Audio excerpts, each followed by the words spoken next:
iconic comic book storylines. These are stories that are adapted from iconic comics to animation, live action, and often come under a ton of scrutiny, but also often get a ton of praise, especially if that project does end up living up to all of the hype surrounding said comic. And that's why on this channel, I wanted to start a series where I go through and I determine, is a movie overrated or overhated? And realistically, the premise of this series is to determine how well that animated movie or live action movie, TV show, whatever it is, did live up to the initial comic or comics that storyline was based around. And today, we have an extremely interesting entry on this list because today we're talking Batman Under the Red Hood, overrated or overhated. But before we get into anything, guys, please, for me, like this video, subscribe to the page, and hit that noti bell. Alright, Batman Under the Red Hood. This is a storyline that is widely regarded as one of the absolute best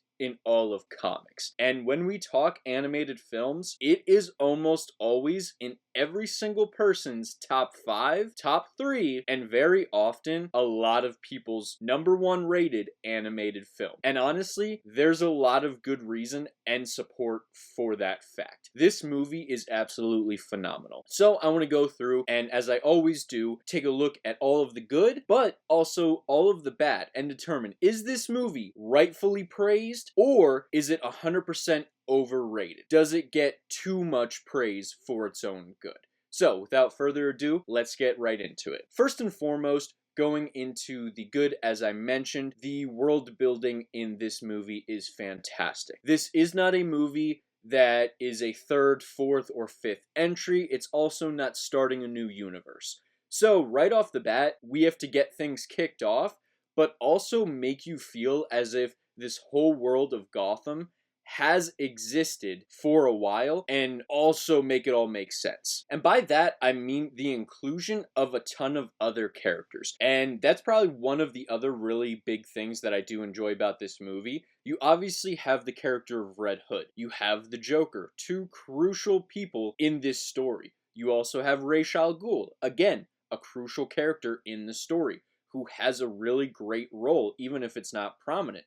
You have Black Mask. You even have those 4 mercenaries that, again, would I remember their name after watching the movie years later? No, absolutely not. Were they absolutely badass in that fight sequence? Yeah, 100%.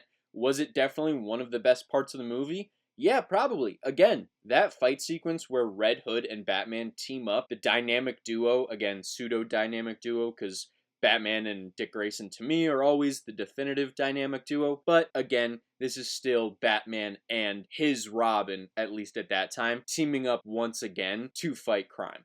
And Red Hood even makes that comment that, hey, I miss this, or we are still good together. And I absolutely love that, for their dynamic and also for the world building that this movie accomplishes in its rather short runtime, because it's only about an hour and 27 minutes, give or take a minute or two. That being said, one of the other things I want to highlight is the voice cast for this. Jensen Ackles as Red Hood is absolutely spectacular. His line delivery, his iconic lines that he says, again, that's attributed to the writers, yes, but his delivery of those lines, absolutely spectacular. When he's holding the gun up to Batman and he has Joker in his arms, and he's talking about why Batman can't cross that line, and the big gray area that certain characters have to operate in, was just so amazing. And even watching it years later, I still enjoy those moments and his voice acting so much. He did later end up become Batman. However, I think this is probably my favorite voice acting role he's ever done, because it is just that spectacular. Now, that being said, some of the other things that I really do enjoy about this movie, how it sets up right in the beginning that we are in for a wild, wild ride. Right off the bat, we start out with Jason Todd with the Joker getting absolutely beat to a pulp with that crowbar, the iconic scene scene, we get the Joker leaving and saying, hey, tell the big man I said hello. Again, great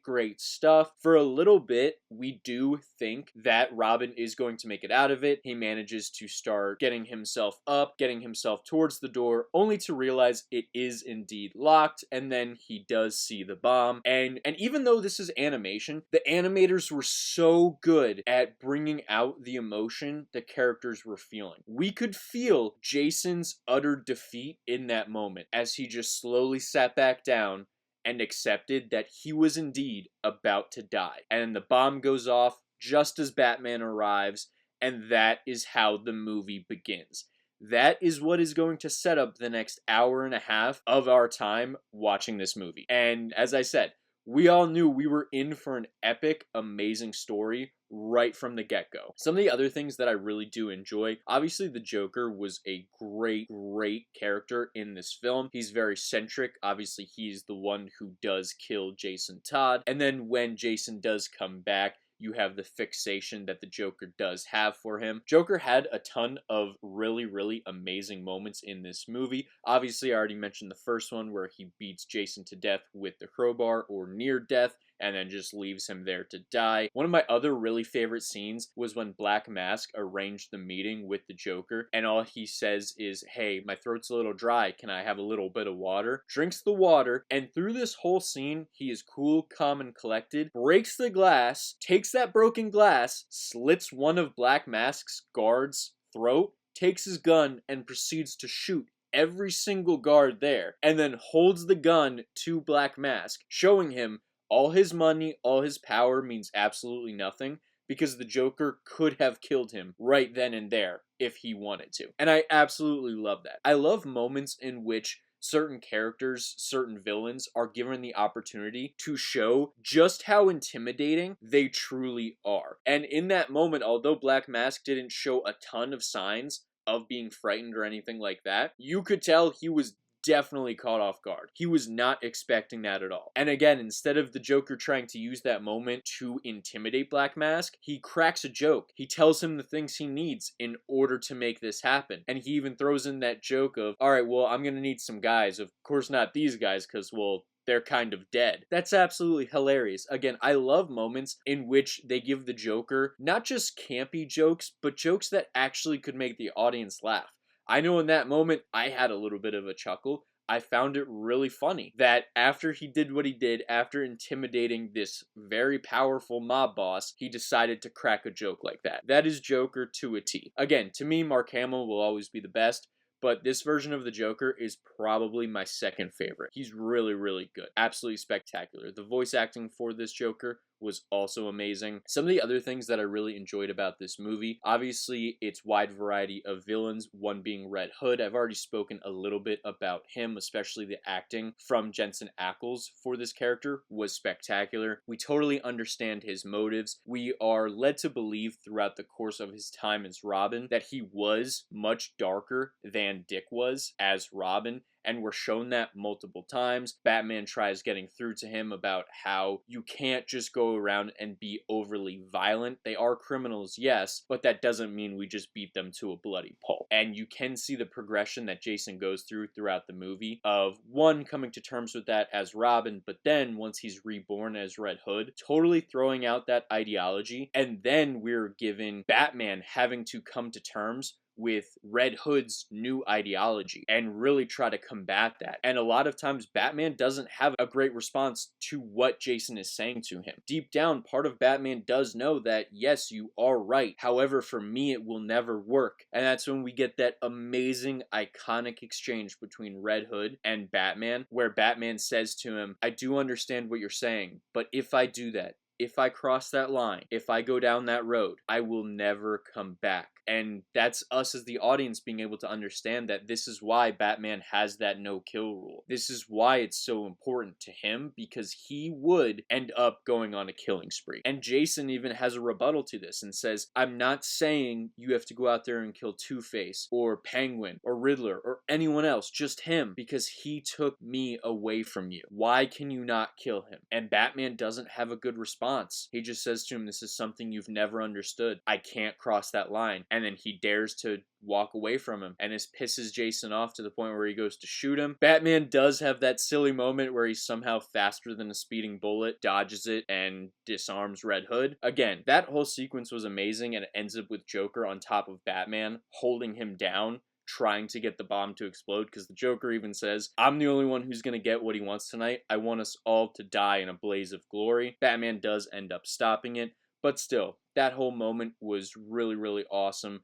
Adrenaline was all high in that moment. I had no idea what was going to happen my first time watching it. Obviously, during rewatches, you know what's going to happen. You've seen it already. But it is still really thrilling to see and see how it all plays out. That being said, some of the other things I really enjoy about this movie, I love the action sequences. I mentioned that fight sequence between Red Hood, Batman, and those 4 villains that Black Mask did hire. That was actually really, really epic. They're pretty much no-name villains. They're just mercenaries, but they did have one of the best fight sequences in the entire movie, and I really, really enjoyed that. One of the other things I really liked, speaking of fights, was the Amazo versus Batman and Nightwing fight. It was just really cool. The original dynamic duo back again after Batman has suffered through the loss of Jason. This is a more broken Batman. So who better to come around and try to lift his spirits than the original Boy Wonder? And you have that really funny moment where the villains are just sitting there tied up and they say, oh, that's Nightwing, the first Robin. And they start talking about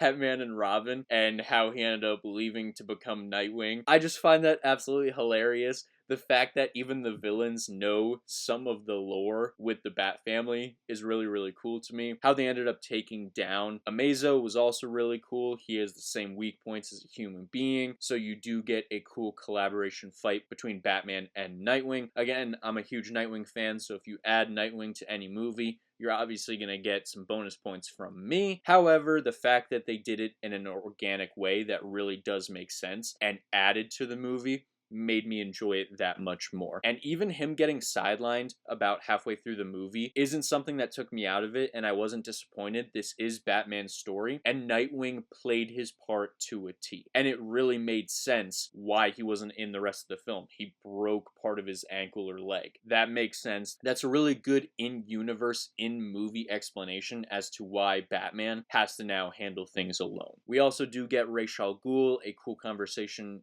happens between Batman and Ra's, where they talk about the things that happened, how he entrusted the Joker, who was just an utter madman, and he even underestimated. So this goes to show you how formidable the Joker really is, because Ra's al Ghul is widely considered Batman's most dangerous villain. Batman even says that he's more dangerous and more capable than the Joker. So the fact that the Joker is getting this much praise from Ra's al Ghul is really, really cool. And it's just another underlying theme and thing that's in this movie that I do really, really enjoy. That being said, we are about 15 minutes into this video, and as you can see, I still haven't mentioned anything bad about this movie. So now I'm going to get into the negative things that I had about this movie. And to be totally honest with you, aside from when they did the re-release, where you can pick alternative endings, that to me did make me like this movie a little less.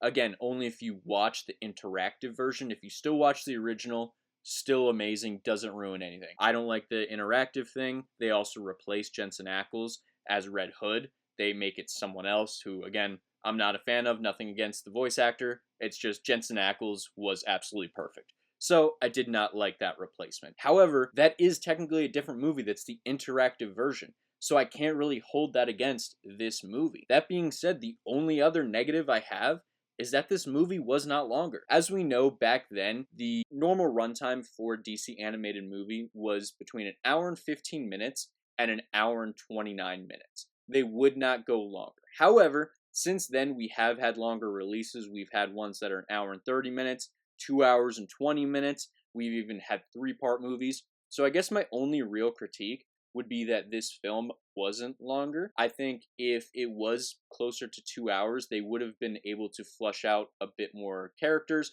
a bit more storylines, and make us see more of Red Hood's plan come to fruition and making Black Mask that much more desperate. But again, as I say, I really don't have any other critiques for the actual movie. Those are just things that you really can't help. That's more of a studio thing as far as time allotted for the movie. So that being said, overrated or overhated? Well, honestly, it's neither. I don't think this movie gets that much hate, and to call it overrated would be a huge overstatement and oversight. So I'm actually going to add a third option. So overrated, overhated, or properly praised. And this one is certainly going into the properly praised category because it is an absolute masterpiece. One of my favorite DC films we've ever had. What do all of you think?